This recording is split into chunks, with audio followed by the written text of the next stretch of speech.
Vad var lockelsen med det här egentligen? Alltså jag blir starkt berörd utav den själv som jag snart ska ta upp. Va? Men den här privata historien som också är en kollektiv historia som berättas här lite grann. Men vad är lockelsen för er att jobba med Kate Millett och hennes privata och hennes representativ?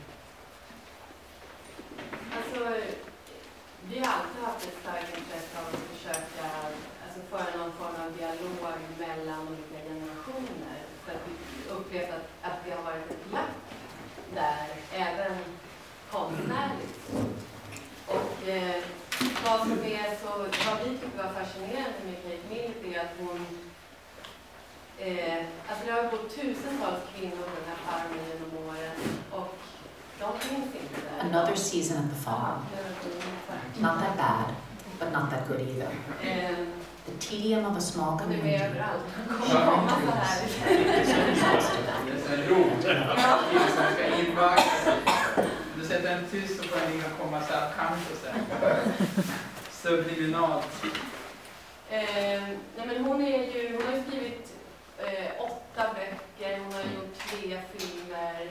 Sexual Politics var hennes avhandling när hon doktorerade 68. Och det som jag tappar tråden lite, att hon är ju aktivist än idag.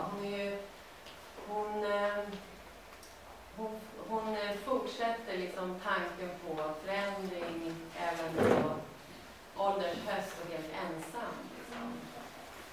Och vi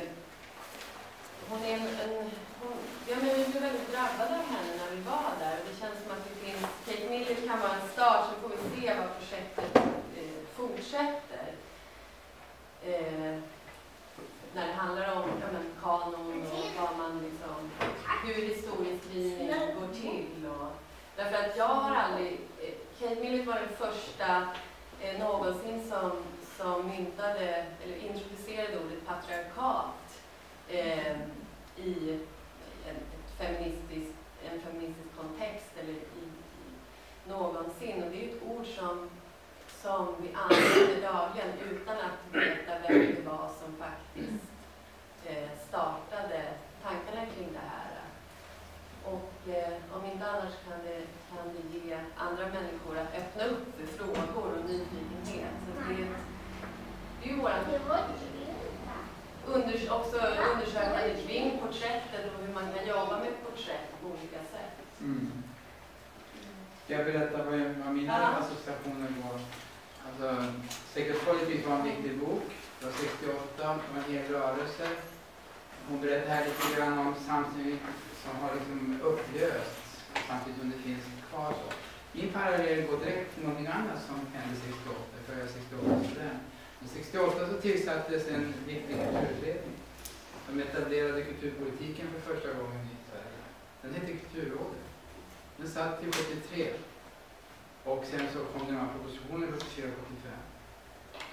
I den här utredningen så formade man en politik som skulle visa sig i efterhand vara i världsklass.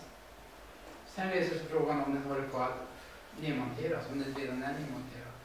I utredningen så satt P.O. Enquist, författare från Västerbotten, Elisabeth Hermansson, som är chef från Uppsala, Gunilla Persson Weiss, Gilden Peter Weiss, bland annat. Och här känner jag alltså att det kändes som att det här handlar om kulturutredningen mellan 68 och 73 och var tog den vägen egentligen. Inte för att vara nostalgisk men ändå liksom att försöka öppet tala om hur mycket har hänt efter det. Va? Men det är min association till det, det är min inkörsport. Och för mig så klingar den här lite grann i bakgrunden. Vi får tacka dig. Ja. Och vi får besöka Marabouparken när ni håller snack bland annat i 23 november. Eller ja, de som är i Stockholm i 23 november så är det en programpunkt i utställningen där det är ett samtal mellan Sara Stridsberg, Susanne Osten och Kakan som är en ung feminist som har ett humorprogram på SVT. Så det är också en generationssamtal. Men botten också, ni vet Susanne med, vad heter den viktiga föreställningen? löses sprickor. Tack så mycket, Moa.